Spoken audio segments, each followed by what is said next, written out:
And there are no problems, no mountains, no disease, no hungry mouths to feed. From a distance, we are instruments marching in the harmonious line, playing songs of hope, playing songs of peace. They're the songs of every man. God is watching us. God is watching us. God is watching us from a distance. Hey everybody, all is well with you. It's good to be with you once again this evening. It's great to spend time with you in this way from a distance. Monsignor, do you want to say hello? Good evening. The snow is melted and we're about to warm hearts tonight, I think. That was it. We were getting sick of that snow already. So Father worked it out and the roads are clear and we're back from a distance talking to all of you. So we're happy to have you with us tonight. And we have a wonderful guest coming here. He'll be on shortly, but Father has a few important announcements and there might be even a, what do they call that, commercial. Yeah, that's right. We don't usually do commercials, but he insists. So what can I do? There you go. Yeah, so number of announcements, lots happening, which is wonderful in the parishes. So first, want to remind people about the St. Ignatius CCW. They're hosting the Christ Child Luncheon drive-through. So because of COVID, they can't have the Christ Child Luncheon in person this year, but there will be a drive-through luncheon, which is wonderful. I'll just read some of the details here that you can pre-order your meal by phone or by email. You can see the information in the bulletin online, St. Ignatius website. Each pre-ordered meal will serve a group of 3 to 4 people, will include a frozen hot dish and a small freshly baked loaf of bread, directions for heating included. Hot dishes choices are mac and cheese, chicken fettuccine alfredo, or beef goulash. Please pre-order your choice of hot dish by Monday, November 30th. Earlier the better. On Friday, December 4th, drive by the front doors of a church at St. Ignatius to pick up your pre-ordered meals between 2 and 6 p.m.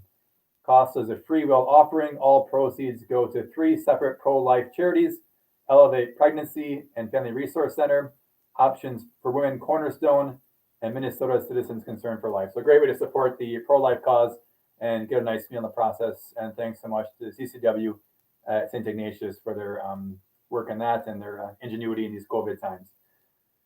Thanksgiving Day Masses are coming up here, of course, as Thanksgiving draws near. Masses in both parishes will be at 9 a.m. So just a heads up, Masses at both parishes will be at 9 a.m. for Thanksgiving. Speaking of Thanksgiving, we're going to have a special outreach at St. Timothy's this year. You can gift a dinner this Thanksgiving to those who are in need. You can help us bless others with a dinner for an individual or family. You can donate online, the Church of St. Timothy's website, the donate section. Donations are needed by Sunday, November 22nd by midnight online. Volunteers will deliver meals with a special message from our parish. All donations go to fund the meals locally. So it's not a fundraiser, it's just a way to reach out to people and tell them we're thinking of them and caring for them and bringing them a meal in that way. If you know somebody in need, please contact the parish office. Also, this coming Advent, this weekend, we're going to be distributing this book called Rejoice. It's by Father Mark Toops. It's a way to grow in this season of Advent, grow closer to the Lord. A number of reflections with the Holy Family. Again, you can have it for free. There's video reflections that go along with this. You'll hear more about it this weekend. But these books will be available for pickup at the exits of a church this weekend. Just a chance, again, to spend this time in a very intentional, prayerful way as we wait for the Lord during the season of Advent. Great chance to just meditate at home, share with your family, and other ways to grow in their faith during this Advent season. So with that, I will invite our visitor this evening from the cities. His name is Tom Ryan. He is the Institutional Advancement Director at St. Paul Seminary. Vice President. Right. Sorry. Yes, wonderful. So we're blessed to have him with us here to talk about the work at the seminary and just his background and his life. So Tom, would you please take a seat here?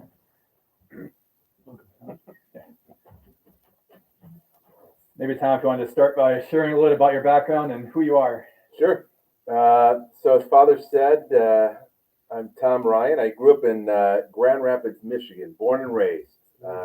Number 7 of 10. Mom and Dad had 10 children in 13 years, so we were a close family, so to speak. Hey! Hey! What's up, big idea? Hey! How you doing? I thought I was the only turkey on this show tonight. Well, that makes 4 of us. All right, that's right. It's Thanksgiving. It's right around the corner. Well, don't you be playing with my beak. Well, I just thought I'd stop in to, Father told everybody all about the turkey dinner thing that we're doing, but you know what? We're pretty excited about that because we've never done anything like that before. So I think it's a great opportunity for families. If they want to help us deliver the meals, they can just go to the parish website. Parish office, that's pretty easy. Parish office at churchofsttimothy's.org. And they might know somebody who needs a dinner. They can send an email so that we know who to give a dinner to. Or maybe they want to come by the V and pick up that dinner.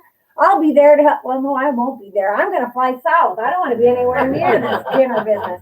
But we You have. might be dinner. That's right. No way. I'm going to be in Florida. Forget it. I'm not going to be a frozen turkey. I'm out of here. But we have a lot of opportunities, whether people want to donate, whether they want to help deliver the dinners. It's just going to be a great outreach for our parish. And we have this really cool little gift thing that we're going to put in with the dinners. That'll have a special Thanksgiving prayer and some little prayer cards so we can reach out to the families. And it's going to everybody in this area. So all the money goes for dinners. And I think it's going to be awesome. Well, all right. I am the only turkey on this show, and it's probably time for me to go. But I hope you have a good time. Don't let these two give you too much trouble. I'm going to go get ready to fly south.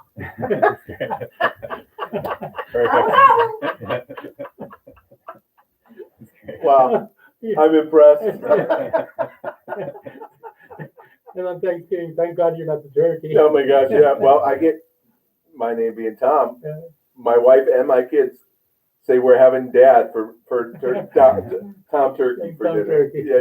Great. It's great. Yeah, so you're from Grand Rapids, you said? And back Grand to Rapids, Michigan. 1 of 10 kids. Went to the University of Michigan. Studied engineering. Was working as an engineer where I decided to. What I thought was just going to be 1 year to do some missionary work and also do some discernment with religious life. I ended up. I spent 4 years with a group of consecrated men, but I had never professed, but I never went back to engineering. Got doing full-time youth work, campus ministry, eventually moved up to the Twin Cities to do campus work at the University of Minnesota. And then in 1990, I started working for Net Ministries, mainly in the program end. Although I think it was 1993, 94, that's when I went from one of our supervisors on the program end to do advancement work. I was our first advancement officer, and I'd never done that. So there's a genuine case of the blind leading the blind. And I ended up working for Net for 15 years. And then in 2005, looking to get out of church work, Monsignor hired me at the seminary. So It's the best thing I ever did for the seminary, for me. it was out of the frying pan into the fire. But you were actually at the seminary, weren't you? I was, yeah. What year did you enter? I entered ordained 2008. So I was entering in 2002, I think, right? Yeah. 2002 I entered. Yeah, so Father Meyer was there, then seminarian, John Meyer. Yeah. And I was the first person I think you hired at the seminary. I'd gone to confession 3 times about that. I thought you always told me the first and best hire. Well, the adjectives come slowly now. But yeah, so I've been at the seminary for 15 years now, and long time with Monsignor, and seen a lot of growth in the seminaries, and actually both the college seminary and the major seminary working much more closely together under umbrella of the seminaries of St. Paul, and it's been quite good. I think when I came there were like 59 seminarians. 59 seminarians and about a 60 or so. Small but really bright seminarians. That's right. We had quality and Yeah. and whatever And else. then And now there's we've got as high as 100 at the major seminary, but there's 106. there's 70 at the major seminary, 105 at the college seminary. We got 90 full-time lay students. We have 25 deacons. It's the largest ever. And then with the Catechetical Institute, Archbishop Harry J. Flynn Catechetical. indeed, I don't want to get that right. There's together between the two seminaries, there's over 1,000 men and women lay and ordained in formation. So really amazing, Because we have amazing growth. the Institute for Formation for Priests. For priests, for the Institute for Diaconate Formation, and the Institute for Catholic School Leadership, which is basically a program for forming and training Catholic school principals. Great need. We had our first cohort that finished this last summer.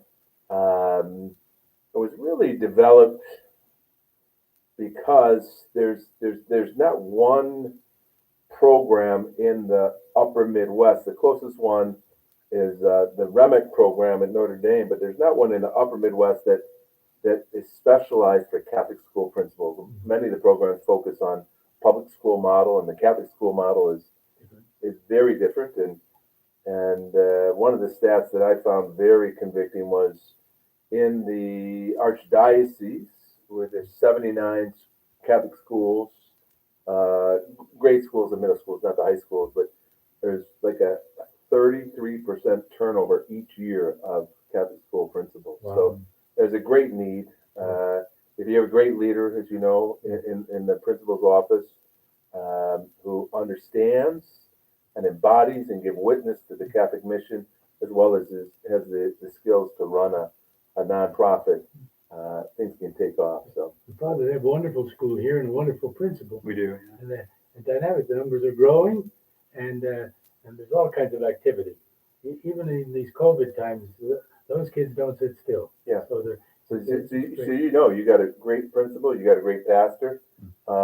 That's a great combination. But even in seminary, a lot of the guys don't even get, initially. I mean, you probably learned on the job, right? Yeah. With what it means to run a school. So we want to change that, and we want to make it better, because Catholic schools are really a great vehicle. And the thing about seminary, when Tom came, we were there, and it was just beginning. Archbishop Flynn had this idea that we were going to be a center for formation. Mm-hmm. And Tom was so very helpful with him and his team, and we were a good team ourselves. I think so. We had a little bit of fun. We had more than a little, and this put a lot of energy in. We had a wonderful board of trustees, and everybody was on board to kind of form the best possible formation center for lay people wanting to be of service to the church, and priests and new priests for the new millennium, as we said at the time. That's right. And we've had a wonderful time, and all through these years, to make sure that it just keeps. There's a certain dynamism about it. It just keeps on rolling, if you will. When we first came, I said we needed a slogan. So in a rather humble way, we had the motto, "The best of all come from St. Paul." And I think each year it gets better, and we can say it again and again.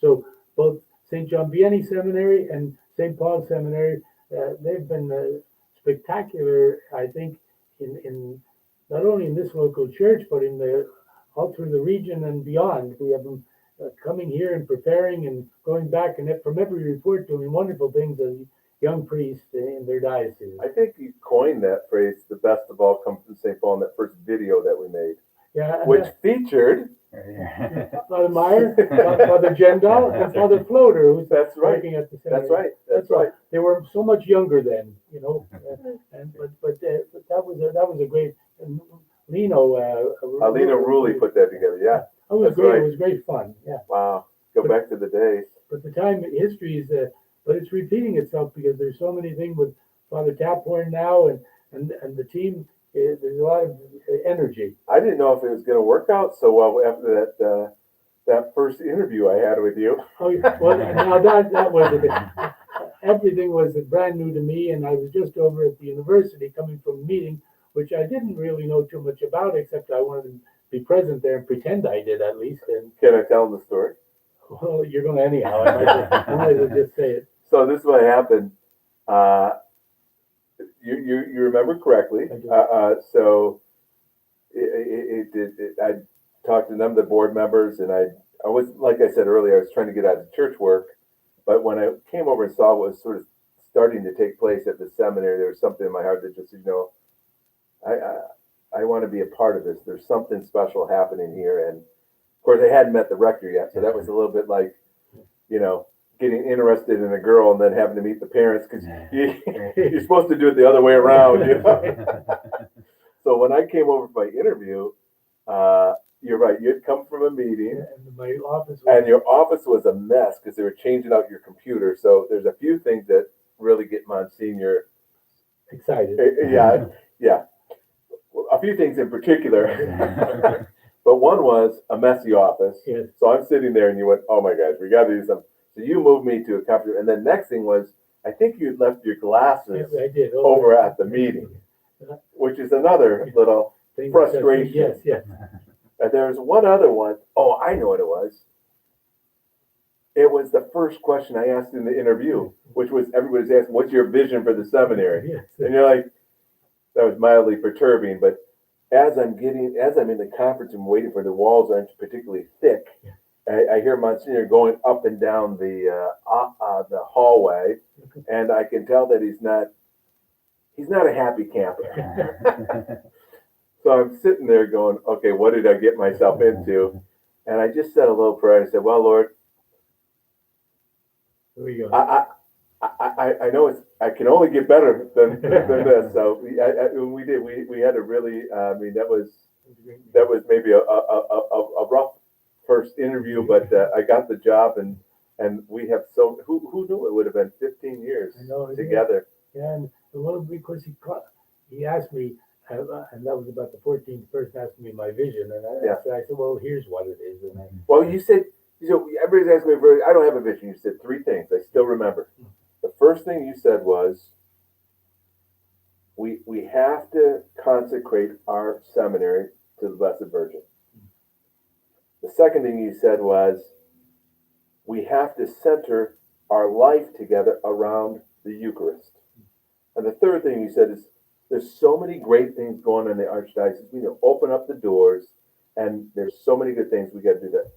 And you didn't call it a vision, but I thought, I can totally work with that. It sounded perfect. A rector devoted to Mary, centered on the Eucharist, and willing to open up the doors and have the seminaries get out and people come in.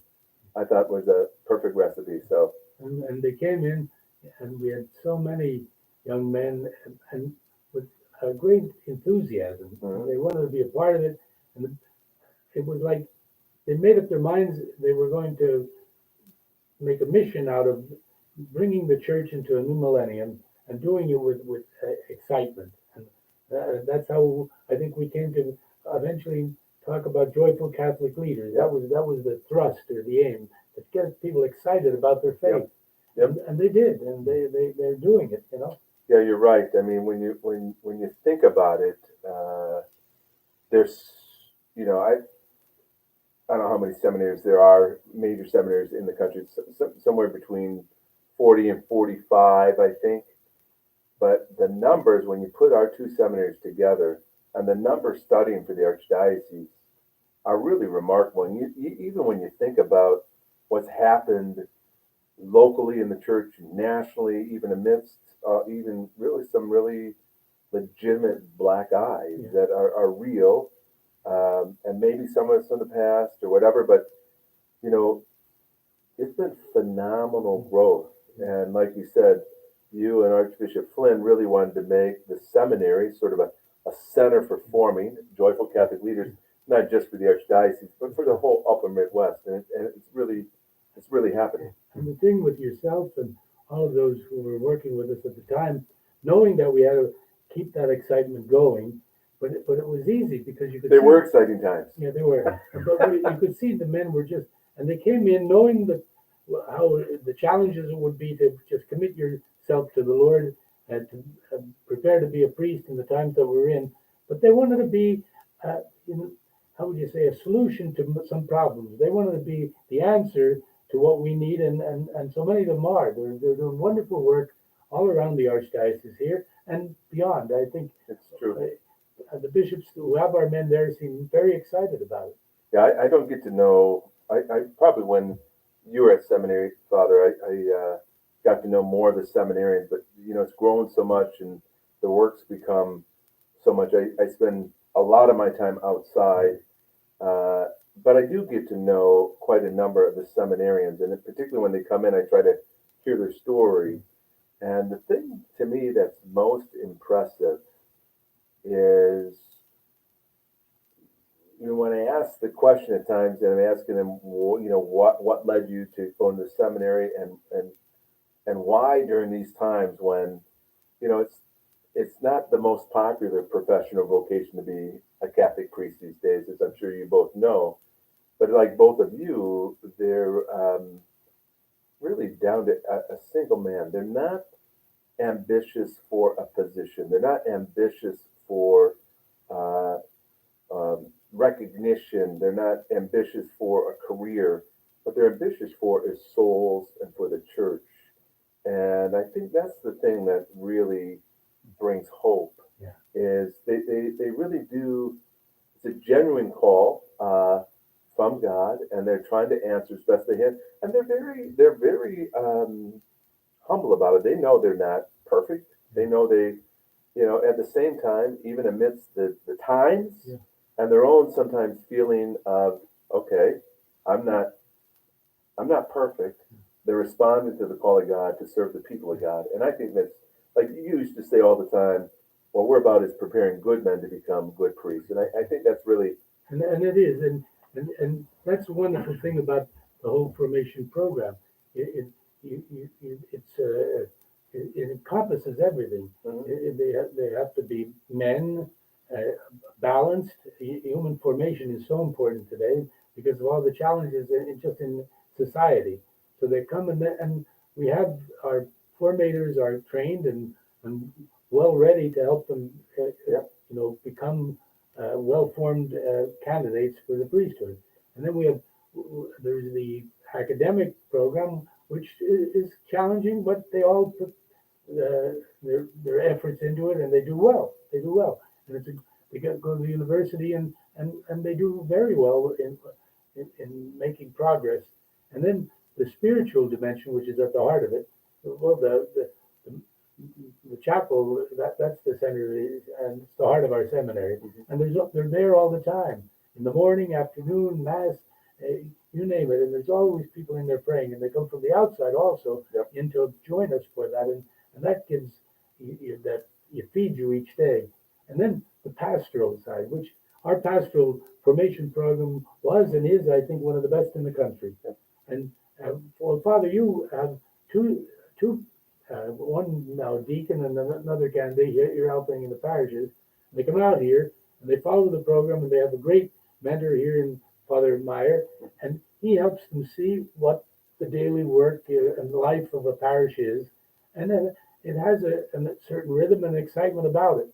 But they shadow him in some ways, but and they're quick learners, and they then also want to just join in it, and that's so important, because if they can get excited about just serving their people, and that's what they're going to be doing Right. for the rest of their life.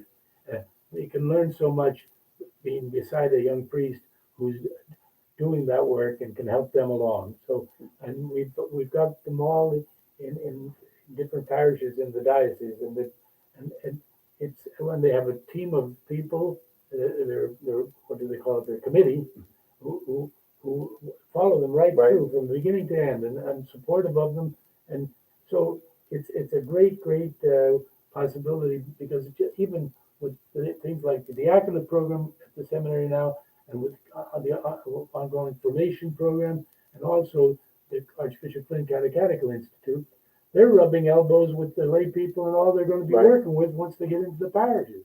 And so they're getting a full blast, if you will. Right. And I think it's wonderful. And so much of that, and that's all possible thanks to himself and his team, because we'd be out begging like St. Francis if we didn't, because it takes more than prayers. That's the first thing, and energy. But it takes a lot of support financially, and our people have been so generous. I think they know it's the future of the church, Yeah. and it's all right there. So, but Tom has been so creative, and his team are so excited. It's great to be with them because when you go out, they just had a phone-a-thon, and they're calling people and just. Did you get a call? I didn't get a call yet. I should have put your name on there. Bill Ford got a call. Judge Oh, did he Ford, really? yes, back in my home diocese. They said they're calling from the seminary. I said it's the best seminary in the world. So, but no, it's just there's always activity, Yeah. and that makes it exciting. Well, it's funny that you bring up the teaching parish because I was just talking to somebody today from a foundation that actually made a big gift when in fact this is one of your when you first came, one of the bigger gifts that we're hitting a lot of home runs early, and I think I told you it doesn't normally happen like this, so don't get used to it. But this one particular couple wanted to support the seminary, but they were kind of looking for something, and they run a business where they're big into kind of mentoring, practical sort of internships. And when they heard about the teaching parish, which is basically a practical ministry training, if you remember, so each seminary gets assigned to a parish with a pastor who can help mentor them and train them. But different than most seminaries, in most seminaries they have like a practical year or a summer. We do it all 4 years that they're in there, and it's very robust. It was started before you or I got there, so there's others that developed it. But I still remember what this gentleman said when he heard about He says, and he made a very substantial gift to endow the program. He said, "That's the one I want to do. I like it that they get to see their home before they move into it." Yeah. And I always remember that line, and I think it is good. Yeah. So it's just not all classroom and this sort of thing. Having said that, you were mentioning this, the faculty and the staff. I think the thing that really makes the seminaries, and both of them, I would say, so special is really good priests, but also really good lay faculty and staff who are there not simply because they need or want a job, but they're for the mission. They love their faith. It's their vocation. Yeah. And they love it. And they have a heart for the seminary, and they help guys that were struggling in one form or another. If they see it, they give them good advice and help them out. Now, as all professors, they can be a little demanding, and we've had them. That's part of the deal. You got to put a little fire under some guys. That's right. But having said that, but their heart's there. They want them to succeed, and but most of all, they want them to realize if that's God's will, this is going to be their life, and they're going to help them be the best possible priest they can. Yeah, well, I think about the college seminary. I mean, I forget the stat that Father Bill Bear gave me at one point, but it was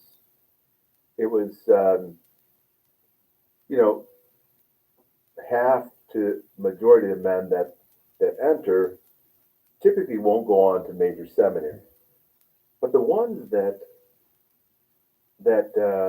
don't go on, I mean, they receive formation that are going to make them great fathers, great business people. I don't know if you're familiar with the program Exodus 90. It's a big movement in the church. Well, those are 2 SJV alum. I mean, and they have more requests for what they're doing right now. It's a great renewal program for families, and so you just see you can't measure it always by the numbers, but even though the numbers are really impressive, but the impact that it's making in lives, and I think it's Archbishop Hebda who said that on one of our videos recently, he said, just think about the impact that one priest makes in his life. He said, bang for buck, this is a really good deal. So everybody should support the seminary, and we can use it, let me tell you. Yes.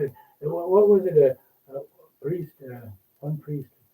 One priest for 1 day for one priest. 1 day for one priest. That's coming up on, I better get the day right, the 16th or the 17th. Okay, 1 day for one priest. And I said, I should know that better than I do. And it's 1 month for one Monsignor. Yeah. Well, part of I mean, you're right, we have very generous donors, but we have grown remarkably. I mean, with the program for the diaconate, Catholic school leaders, the Catechetical Institute, ongoing formation, in addition to our core program, which is priestly formation. And our J-term programs. J-term program. I mean, it's been, I mean, it's, what was the budget for the seminary when you first came? Well, I think for the annual appeal it was 500,000. Yeah. And I think it was between 3 million and 4. Yeah. So now we've doubled our budget. We're like 7.2 at the major seminary and a couple of million at the college seminary. Now, people sometimes, when I tell them that it costs $60,000, over $60,000 to 1 year for a seminarian in the major seminary, I mean, their mouths drop. Yeah. In fact, I was on the conversation with her because she got a letter and she said, "I can't believe this. I mean, what are you spending your money on?" And I said, well, hold on a second here. When I was looking at colleges, now this is back in '79, the two main colleges I was looking at was Columbia and Michigan. I actually chose Michigan. Michigan for the whole year in-state was $3,200. Columbia was $9,000. I went to Michigan partly because it was closer, but also because I basically getting it for free. I only got $6,000 at Columbia. Well, now those two schools, they're like $60,000-$70,000. Now you think the life of seminary, I'm sure, Father, you can talk about this. It's year round, right? Mm-hmm. I mean, it's like you're not just in class, Right. but your weekends, you get 1 weekend off, right? Yeah. A month. Yes. And then your summers are taken up with either learning Spanish or in a parish. I mean, it's 24/7, 365. And you don't just have academic instruction. You have a spiritual formator. You're a spiritual director, a formator. I mean, it's really intensive. It's graduate in residence, graduate school on steroids. That's right. So I actually think the fact that it only costs $65,000 is a really good deal, but that's partly because of what's happened. So. Oh yeah, and it's the world we live in, but and the seminary, we have, as I said, a good board of and the finances. Our finance committee has some of the greatest minds you could have, and they keep a very good eye on it and keep us solvent and doing it in a way that we could even put some money there for a rainy day if we need. Oh, we have a really good board. They ask the right questions. They're good. They're solid thinkers. They're making sure that we're using resources prudently and wisely. At the same time, they're always they're believers. They're Catholics who want to see the faith known. So they're also always at the same time sort of encouraging that we do whatever we can do to make our programs available to more people. But there's a concern. I mean, there's been phenomenal growth, and you don't ever want to lose your eye That's right. off the ball. At the same time, that's where you balance. Okay, how much? There's so much to do. How do you balance doing more versus protecting what you really should be doing? So. And this year in particular, it was challenging for everybody because we always love to have people at the seminary and the Friends Mass, all these different celebrations, and because of the COVID and the restrictions, it really reduced the opportunities for people to get to see our place. So I'm praying that we get that, what's that shot we have to get now, the vaccine. I'm first in line if I have to get it. I think you already got the antibodies. Yeah, well, yeah, we're the Corona kids. Maybe you should be donating. We'll do that too. We'll do that. See, he's always looking for something. Yeah, he gets my money now. He wants my blood. But the thing is, you can always give more money. That's right. The gift that keeps on giving. That's right. But it is, and I would hope that it's so exciting for people to see what the life of the seminary is, and that we have two beautiful seminaries. And when they have opportunities for these masses, we have to keep getting the word out to bring them there. And then young people like Father can bring people down and young men to see it, because when they do, they get to meet and they see these men that are just so excited about what they're doing. That brings the money in, you know. Yeah. And then That's right. we have all those ball games with the football games. Oh, the Rector's Dinner, yeah. But the Rector's Bowl. Well, the good news is we didn't have it this year, so Yeah, the Rector's Bowl. I said, "Oh my heavens, you know, what can you do?" But so the did you have you shown the clip or the video or the picture where you threw the go ahead 2-point conversion in the Rector's Bowl? well, what can I say? You know, we did our part. Well, you know what we're going to do is we're gonna keep that tape for if we're ever looking for your cause. There'll be one miracle. That's it. My brother said, but I remember Archbishop Andrew when he was there at the game. He said, all I could think of is, do we have insurance? So Monsignor, what ended up happening was it was one of the last Rector Bowls you were at, Yeah. and I think they called you in to Yeah, be they the said quarterback. Yeah, no, they said I was to go to make the conversion. So Yeah. he said, get up beside the quarterback, run out into the end zone and catch the ball. So I go running out, and I saw this thing coming at me. I said, God, let me get that ball. Well, we did, and they all went And you wild. caught it, yeah. That was a great memory. But there is a kind of camaraderie or how would you say, best brothers kind of a thing, you know, Yeah. your buddy system that you don't find anywhere. Yeah. But it's really good. And we, you know, I mean, just to put a little plug in for support for the seminary, what I like to say to people is, you know, the seminary is important to every Catholic institution, whether it be a parish or a principal or school. So we never want to draw away from a parish support. At the same time, we'd like to have everybody include the seminary in their giving, because in the end, it's going to help the whole That's right. church. So And right now, vocations both to the priesthood and certainly in this archdiocese and to religious life, there's a new spring, I think, because we have these. Well, just in this parish, we have 3 seminarians, and you have 1 or 2 girls in the convent, and more coming in the pipeline. And if we keep doing that, what can happen? You know, it's amazing.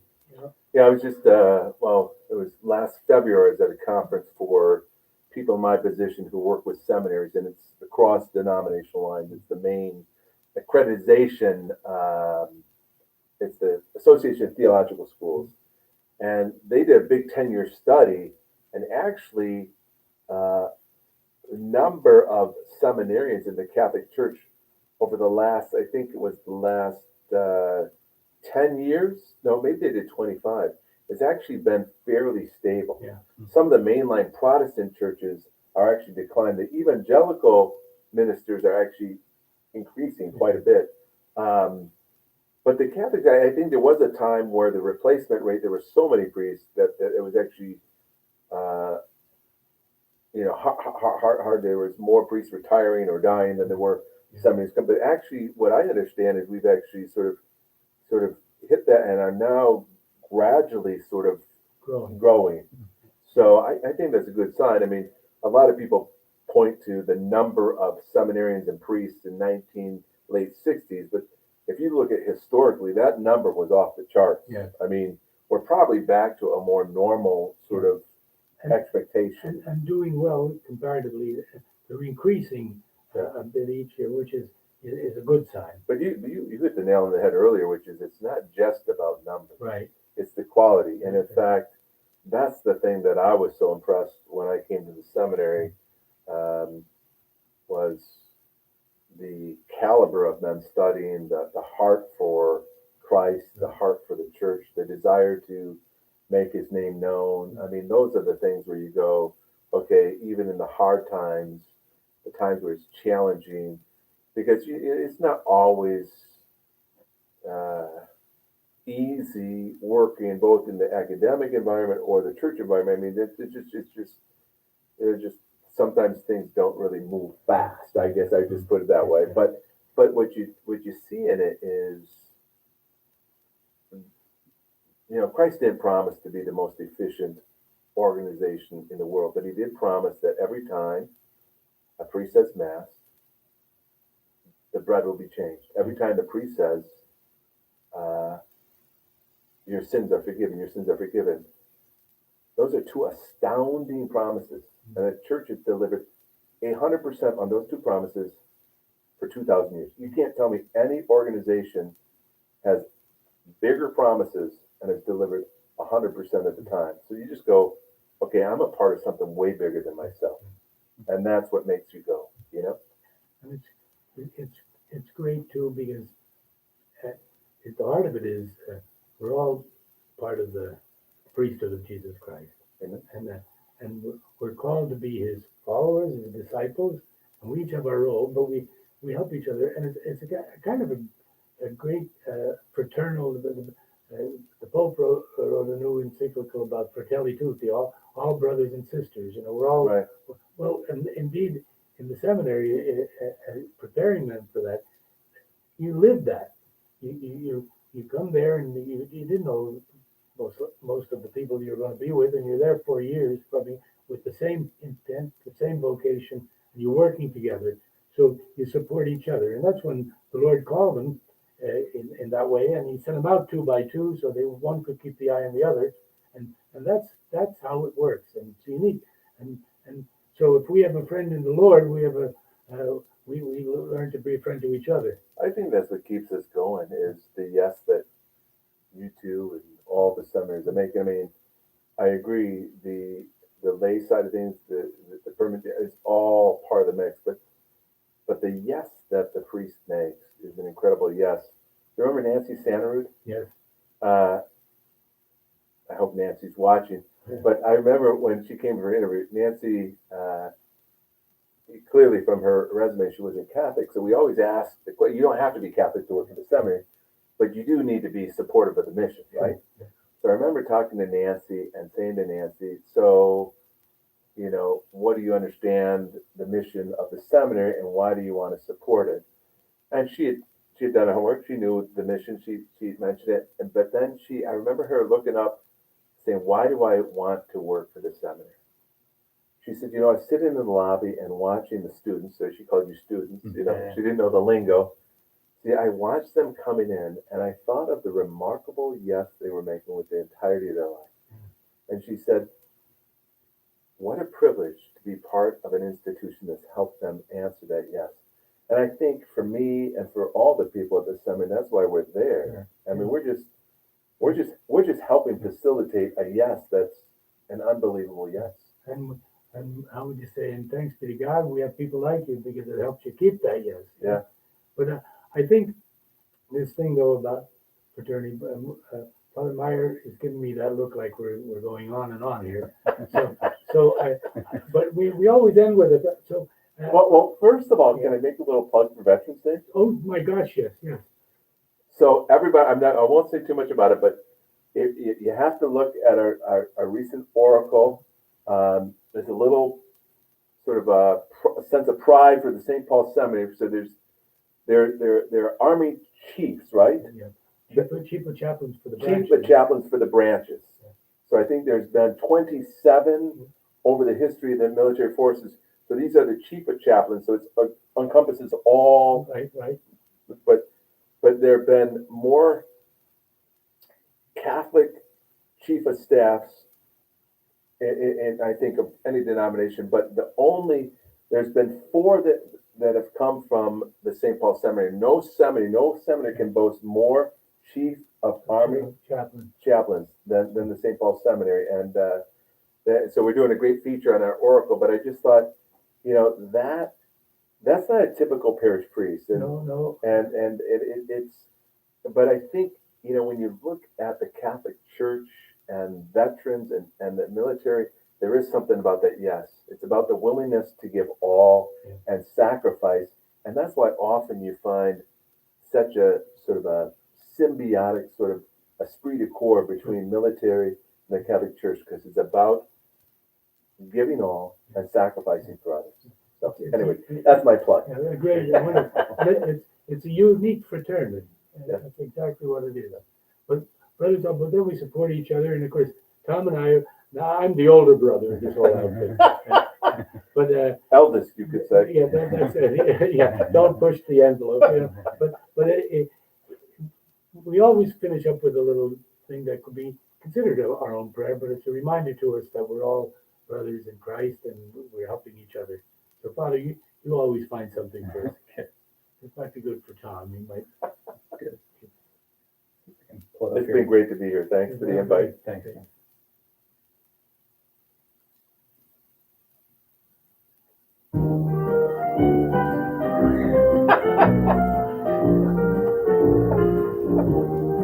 You got a friend in me. You got a friend in me. You got a friend in me. When the road rough ahead and you're miles and miles from your next warm bed, you just remember what your past said. For you got a friend in me. Yeah, you got a friend in me.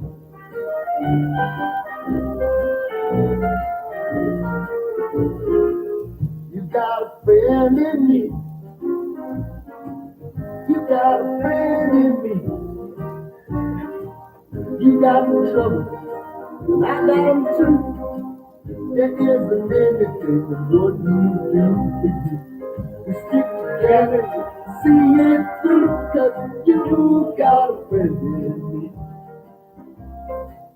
You got a friend in me. Some other folks might be a little bit smarter than I am, big and stronger too. Baby, but none of them will never love you the way I do. It's me and you, boy, and as the years go by, our friendship will never die. You're gonna see it's our destiny. You got a friend in me. You got